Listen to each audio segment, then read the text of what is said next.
A single second can feel like an infinity when it carries the weight of a life-changing choice and a deep, raw emotion. We capture those eternal moments and turn them into cinematic art for your pleasure. Subscribe today and explore the infinite nature of the human story. By the time my son showed up at my front door that Saturday morning, expecting a check for $320,000, he found something else entirely. The driveway was empty. The curtains were drawn, and taped to the door, where the brass knocker used to be, was a white envelope with his name written on it in my handwriting. I know he stood there for a long time before he opened it. The neighbors told me later they heard him shouting from half a block away, but I'm getting ahead of myself. Let me tell you how we got there. My wife, Carol, passed away 14 months before any of this happened. Pancreatic cancer. From diagnosis to the end was 11 weeks, which sounds fast until you're living through it, and then it feels like the longest, most brutal thing a person can endure. We'd been married 38 years. She was the one who kept the thermostat at exactly 71, the one who remembered every birthday in the extended family, the one who laughed too loud at bad jokes and cried at commercials. When she was gone, the house didn't just feel empty. It felt like a place where sound itself had stopped working. I had retired 2 years before she got sick. I'd spent 35 years running a mid-sized contracting company, nothing glamorous, mostly commercial builds, some residential renovation work in the later years. I sold the business at 61 for a fair price, not a spectacular one. Carol and I had planned to travel. We had a list on the refrigerator: Costa Rica, Portugal, the Scottish Highlands. We made it to one place on that list: Savannah, Georgia, which was a long weekend and not exactly international, but we loved every minute of it. Then the diagnosis came, and the list stayed on the refrigerator, and eventually I couldn't look at it anymore and took it down. After Carol died, I was left with the house in Denton, a paid-off vehicle, a modest investment portfolio, and a CD that Carol had maintained quietly for years that had grown into something substantial. The total picture wasn't extravagant, but for a man living alone at 63 with no mortgage and no debt, it was enough. More than enough. I'd worked hard for it, and so had she. My son, Brandon, was 34. He lived 40 minutes away with his wife, Kristen, in a house that was too big for 2 people and, as I would later understand, too expensive for what they actually earned. He worked in marketing for a tech startup that had been about to take off for approximately 4 years running. Kristen did something in real estate, not selling properties, more like consulting adjacent to real estate, a role I never fully understood despite having it explained to me multiple times. They drove good cars. They took vacations I saw on social media, but never heard about directly. They had the aesthetic of prosperity without, I would come to learn, much of the substance. Brandon had always been the child Carol worried about quietly. Not in a dramatic way. She never said anything harsh, but I remember her once, maybe 7 or 8 years ago, watching him open a birthday gift. We'd given him something practical. I don't remember what, and there was this particular expression on her face. Patient. A little sad. Like she was watching someone she loved make a choice she couldn't stop them from making. I didn't ask her about it then. I wish I had. The first sign that something was coming was a phone call in late October. Brandon called on a Tuesday evening, which was unusual. We typically talked on Sunday afternoons, brief calls, nothing heavy. The Tuesday call was lighter than normal, almost performatively casual.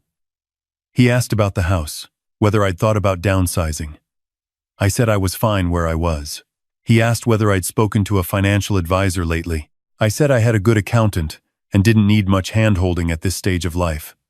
He laughed and said, "Sure, of course, just thinking about me." We hung up, and I sat in the kitchen for a while with a feeling I couldn't quite name. 3 weeks later, he and Kristen came for dinner. This was also unusual. They came to the house maybe 4 times a year, always for holidays, always with some obligation attached. A random November Sunday didn't fit the pattern. Kristen was dressed like she was going somewhere nicer afterward, which she often was.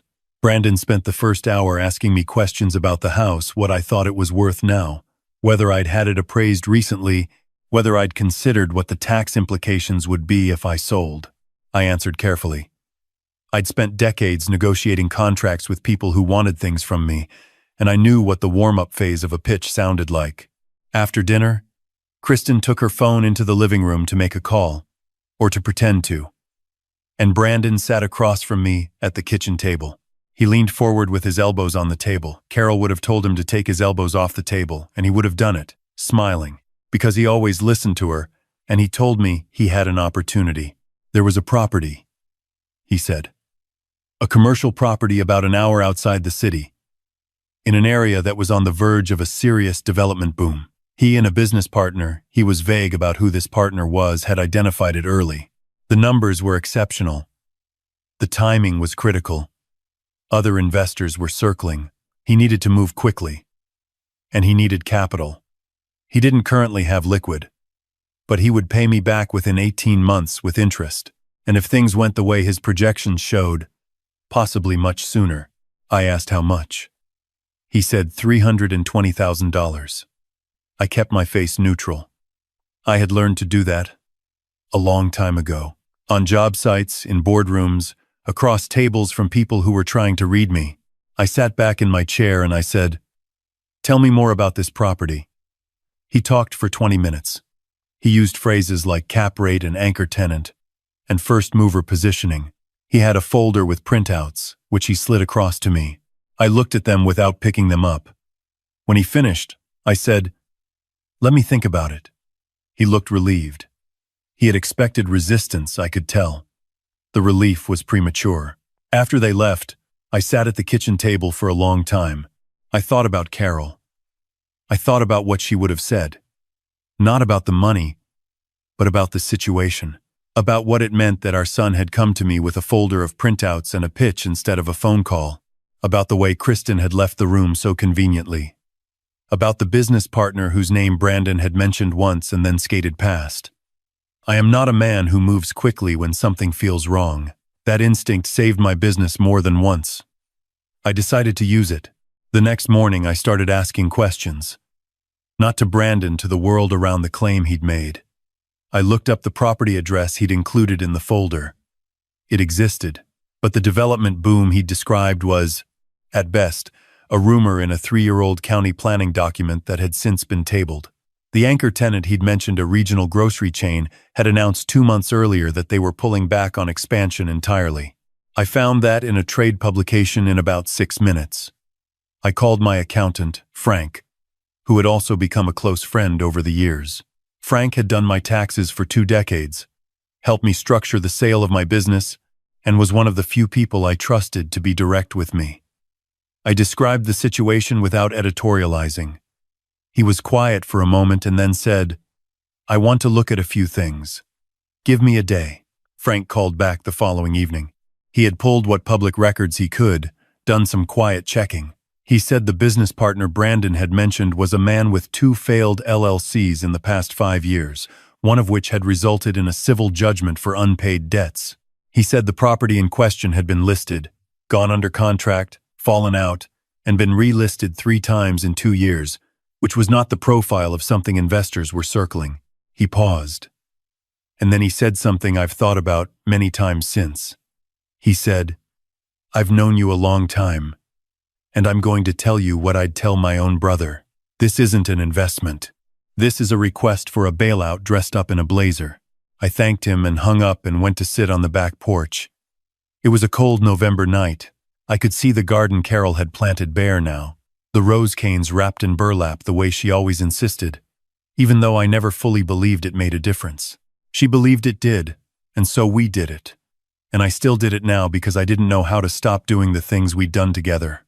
I thought about my son, not the version of him that had sat across from me with a folder, but the one I'd known before, the 10-year-old who used to fall asleep in the car on the way home from camping trips, the teenager who got quiet and serious when something bothered him instead of acting out, the young man I'd watched walk across a stage to get his college diploma with his mother's hand tight in mine. I tried to understand when those 2 people had become the same person, and I couldn't quite trace the line. But I also thought about Carol's quiet worry, and about all the times over the past few years when Brandon had mentioned, casually, too casually, things that told me their financial life was not what it appeared. The refinanced house they'd explained away. The business Kristen had started and closed inside a year. The investment account Brandon had mentioned once and never mentioned again.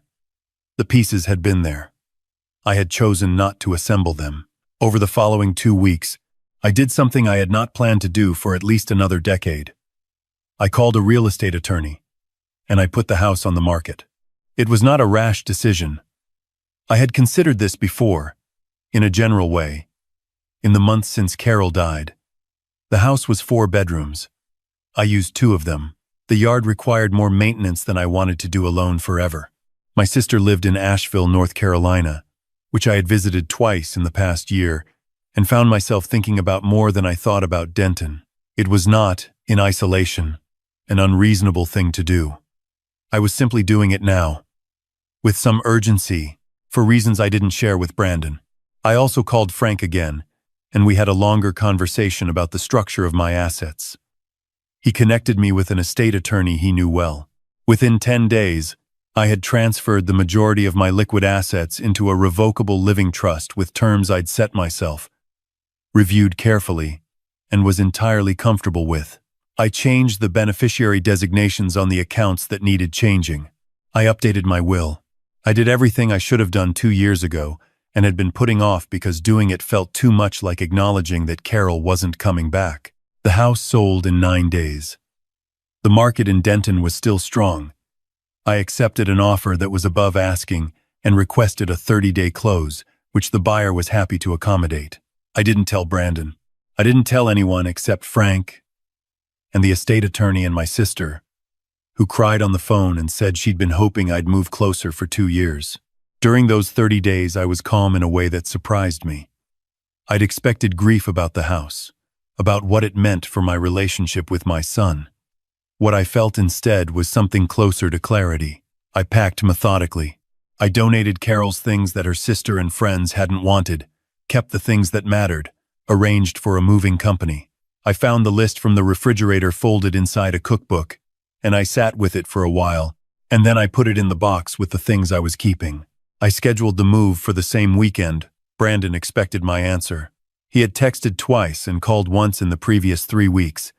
Each time some version of checking in that was really checking on the status of the money. I'd responded briefly each time, warm but non-committal, which seemed to satisfy him. The last text, on a Thursday, said just, "Dad, any update?" I replied, "Still working through some things. Give me a few more days." He sent back a thumbs up. On Friday evening, after the movers had gone and I had done one final walk through every room, I turned off the lights and stood in the kitchen for a moment. The refrigerator was gone. The walls were bare. The garden would belong to someone else now, and I made myself a promise that I would find someone in Asheville who knew how to winter wrap roses properly. I taped the envelope to the door. I had spent a long time writing the letter inside. I want to be clear about what it said and what it didn't say, because I've had months now to think about whether I handled it right. I did not write it in anger. By the time I sat down to write it, the anger had done what anger usually does. If you wait it out, it had burned off and left something quieter underneath. What was underneath wasn't hatred or contempt. It was sadness and disappointment and something that felt like grief. Not for Carol this time, but for the version of my son I'd thought I was raising. I told him I knew about the failed LLCs. I told him I knew about the property. I told him I'd spent 30 years building what I had, and that Carol and I had done it carefully, sometimes with difficulty, always with honesty, and that I would not hand the result of that over to a venture that had been misrepresented to me by my own child. I told him I had restructured my affairs and that there was no lump sum available. Not now. Not in this way. Not for this. I told him I was not disappearing from his life. I was moving closer to his aunt, whom he loved, and that the door was not closed. But I told him the door required some things from him. Honesty, primarily. A conversation that wasn't a pitch. A relationship that wasn't transactional.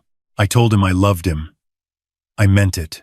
And then I got in my truck with my dog, a 7-year-old shepherd mix named Duke, who had no opinion about any of this, and simply wanted to know if we were going somewhere interesting. And I drove toward Asheville. I was 3 hours into the drive when my phone started ringing. I know it was Brandon, because I watched the name come up on the screen on the dashboard. I let it ring. He called 4 more times in the next hour.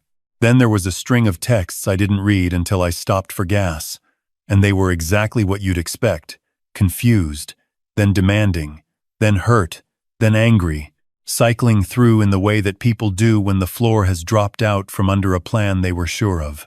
I texted back one sentence. It said, "Read the letter and then give it some time." He didn't respond to that. Not that night.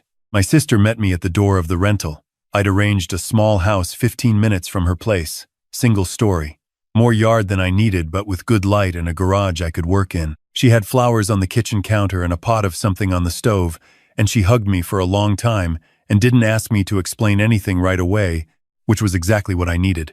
That night I sat on the back steps in the cold and looked at the sky, which was different in Asheville than it was in Denton in ways I couldn't quite articulate, and I thought about the choices I'd made.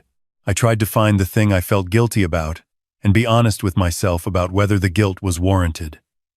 It's a habit Carol had encouraged in me. She said most people avoid that examination entirely, and it was the source of most of the damage they caused in the world. What I found was this: I was not guilty of abandoning my son. I was guilty, maybe, of waiting too long to have the real conversation, the one without the envelope, the one face-to-face, where I told him what I saw and asked him to explain it. That conversation might not have changed anything, but I hadn't tried it, and I knew it. And I sat with that honestly for a while.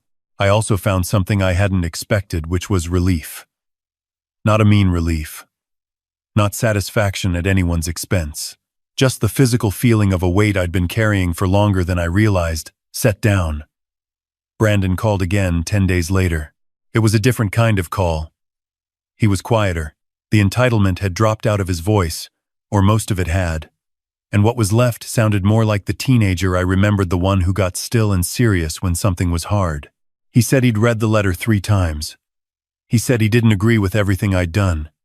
He said he thought I was wrong to sell without telling him. I let him say it. And then I said, "Maybe, but I want you to understand that what you asked me to do was not a favor. It was a transaction. And it was based on information you knew was incomplete." He was quiet for a long time. Then he said, "The deal fell through anyway." I said, "I know." He asked how I knew, and I told him I had done some looking. And there was another long silence, and then he said something I hadn't expected. He said, "Kristen pushed hard for this. That doesn't make it my fault, I know that. But I want you to know it wasn't entirely my idea. I was careful here. I didn't rush to assign blame or accept his reframing of events." I said, "I appreciate you telling me that. And I think you and I need to have some longer conversations. When you're ready." We have. Not enough of them yet. Not the deep ones that I think we'll eventually need to have about how we both got here. But we've talked more in the past 4 months than we did in the 2 years before this. And those conversations have been more honest, and I think that means something. Kristen and Brandon are in couples counseling, which he told me without me asking and which I took as a positive sign. I don't know what their financial situation actually looks like now. That's their business to sort out, and I'm not an ATM. And they know that now in a way they may not have known before. I've been in Asheville for just over 5 months. My sister and I have dinner on Thursdays. Duke has decided the yard here is his personal territory and manages it with great seriousness. I've done some volunteer work at a youth building program, teaching basic carpentry and construction concepts to high school kids, which turns out to be more satisfying than I would have predicted. I've started looking at properties in the area not to invest in, not to flip, but to buy, to settle into, to make into something that's mine in this new chapter. I pulled out Carol's list last week for the first time since I found it in the cookbook. Scotland is still on it. I'm not in a rush, but I'm not going to wait for the right moment either. because I've learned the hard way that the right moment is not something that arrives. It's something you decide. There's a couple things people always want to know when I tell this story, so let me just say them plainly. The first is whether I feel bad about how I handled it. The answer is partially. I wish I'd had more direct conversations with Brandon years earlier. When I first started noticing things, I did him no favors by staying quiet and keeping the peace. That kind of avoidance is its own failure of love. The second is whether I would give him money now, if he asked the right way. And the honest answer is that the money was never the point. If my son came to me with something real and needed help, the way people sometimes genuinely do, I would want to help him. That's not something I've stopped feeling. But the help would come with clarity, with honesty on both sides. And it would not come because someone had prepared a folder and a pitch. It would come because we were actually talking to each other like a father and a son. The third thing people want to know is what was in the envelope besides the letter. There was one other thing. I'd included a photograph of Brandon and Carol, taken at his college graduation, him in his cap and gown, Carol laughing at something off camera, her hand on his arm. I still have the original. I had a copy made before I left, and I put it in the envelope because I wanted him to hold something real. Not a printout, not a projection, something true. He texted me after he found it. Just 3 words. I miss her. I texted back. Me too. Every single day. That was the most honest thing either of us had said to each other in years. And it felt like the first real brick of something that might eventually become solid ground. I made dinner last Thursday at my sister's house and called Brandon on the way home, which is something I'd started doing, calling without waiting for a Sunday, calling without a reason, just checking in the way you're supposed to with people you love. He picked up on the second ring. He sounded tired, but okay. We talked about nothing for 20 minutes.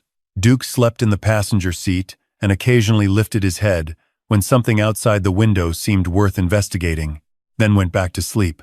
When I pulled into the driveway and got out, I stood for a minute looking up at the sky. The mountains were dark shapes against it. The air was cold and clean in that particular way it gets here in the early spring. Like the world is being careful about how it warms up. Carol would have loved it here. I know that the way I know things now, that I can't entirely explain a certainty that lives somewhere below the level of words. She would have had a garden going by April and known the names of all the neighbors within a month, and found a bookstore she liked and a coffee place she pretended was too expensive and went to anyway. I carry her list with me now. Not in my wallet, I'm not sentimental in that specific way. But in my truck, in the center console, folded once. Scotland is at the top. I've been looking at flights. There's a version of the next few years I can see clearly Brandon and I finding our way back to something real, the kind of relationship that doesn't need to be performance managed or carefully maintained, just 2 people who are honest with each other and show up when it matters. I want that version.